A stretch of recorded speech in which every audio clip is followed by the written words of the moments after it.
Hi, welcome to Three Pages, and these kind of really follow on nicely from yesterday's video, because still when I'm coming to the page at the moment, I'm coming with anxiety and feelings of stress, and I can feel it in my neck as well. I'm sort of waking up in the morning and I'm looking for that energy, and it's there briefly, then it sort of tanks a little bit, and then I have to sit down and write my 3 pages, and it just goes down as I feel it, and it's not always good, as in it's not always good feelings that come out onto the page, and I think that is part of the catharsis.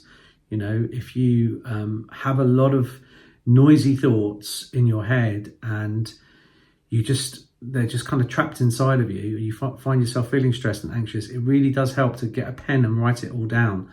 You don't have to do what I do and share it on social media or YouTube, but it will help you, and you can read it back. I would say if you're feeling like that, maybe read it back a week later or read it back the next day, and then write your pages again, write them every single day. And then, when you're feeling great, go back and read how you were feeling before and remind yourself that, you came out of those feelings. It's good to be able to reflect, because when you're feeling negative, when you're feeling down, and it will happen, you forget that you felt any differently. It's like, this is how it's always going to be. This is how it's always been, because that's the trick of the mind. How you feel now is how you think you're always going to feel.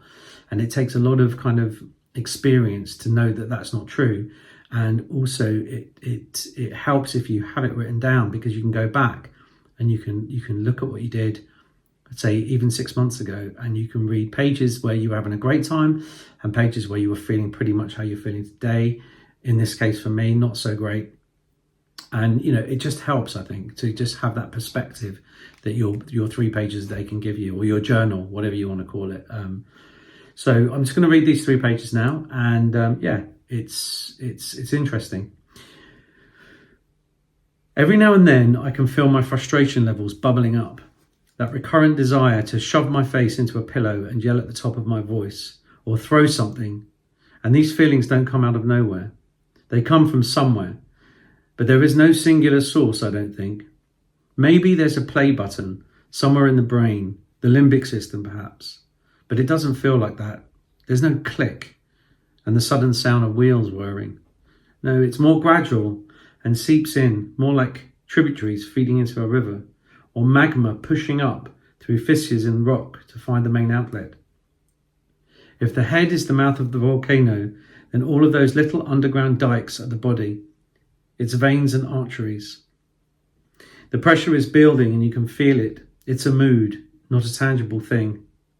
Sure, at some point it will manifest in some outlet, tears or shouting or sulking.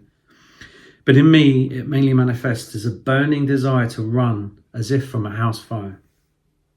To run with broken feet, to climb into some homely vehicle and drive, and find a view and sit there and look at it until the outside world washes away all of the pain that sits like a swollen lump inside. I worry that the world is losing its affection, that I am losing mine because of it. And what is a world of people without affection, without trust, without due regard for one another? There are many causes for this dissolution of human empathy. It's enforcement, for one. It's expected. We keep talking about it. Marketeers use it as a device. Everywhere people talk about appearing genuine, being authentic. But what is this paradox? The moment you demand authenticity, you bury it. Authenticity comes from its own place. It is not to be spoken of or revealed. That would be like the magician showing how he saws the lady in half. It is like dissecting a butterfly to understand its beauty. Why can't we be happy with the surface of things and gain our understanding of what lies beneath the surface by observing what comes out through it? Thoughts and feelings rose in me, and I said to myself, sit down and write about these things. They're important. Capture them before it's too late. And the moment I sit down and do the thing, I find myself incapable of giving form to what I thought I was feeling. Words won't do it. They aren't enough. They will never be enough. But they are all I have. worn out, broken tools that I use to try and capture the essence of what it means to be human. It's why we tell stories, isn't it? It's why we invent.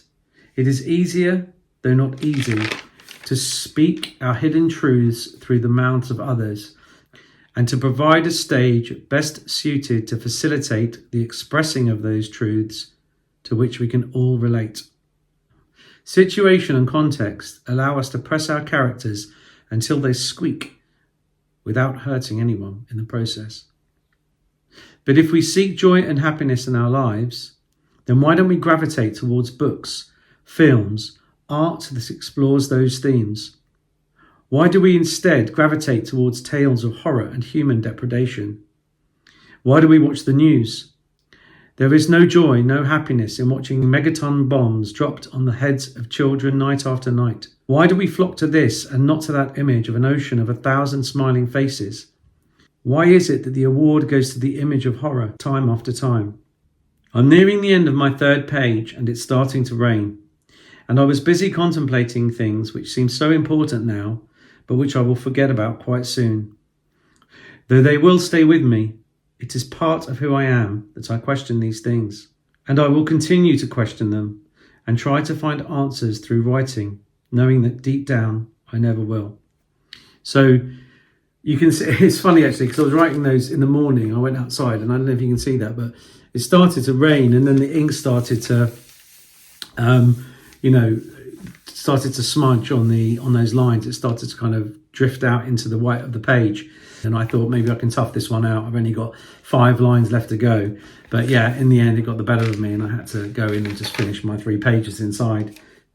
So reading that, I think when we write, we write. I think when we write, we draw from our lived experience. And straight away, I was thinking of that Pulitzer Prize winning image of the girl in Vietnam running, who had the napalm dropped on her. Don't know why that came into my head, but I just thought there's been so much attention drawn to this one image, and because it cut to the core of how horrific what the Americans were doing in Vietnam, in the late 60s, early 70s, the horror of that war and the people with the fallout from it and the people who were hurt, always the innocent, always the kind of the bystanders, not the people who are involved in attacking each other. It's the collateral damage, as they call it. And I know this is going on now. It's going on all around the world, particularly in the Middle East. And we all know about that. I don't need to talk about politics here, but my mind was, that obviously had a huge impact on me when I first saw the image, as it did many people in the world. I know there's a documentary about it at the moment that I haven't seen yet, but it's about who actually took that photograph, and the guy who took the credit actually didn't take the photograph. So he has spent a large chunk of his life investigating who it was that pressed that button and opened the shutter. And it's interesting, people want to know the truth. There are so many lies, that bury the truth. And there's a good example of somebody wanting to get to the truth. And I think when you write, you really want to try and get to the truth as well. Whatever that truth may be, whatever that truth happens to be in your head that comes out on the page. Mine was just drawn to that image because it's relevant to me, I guess. It's relevant to my era. I probably saw it when I was a child. And the contrast, to pictures of joy and happiness, and why we always kind of are dragged towards the horror, why our minds lean into horror more than into joy is something that fascinates me, and I don't think I'll ever get to the bottom of. But we watch the news every night and there's not much good news. They sometimes have a little snippet at the end, don't they, where it's like, this child got cured of a really rare disease, or but it's a small piece of the news pie. Most of it is about destruction, death, terrible things that are going on in the world. And I think that's obviously what was on my mind there. I was feeling a bit maudlin again.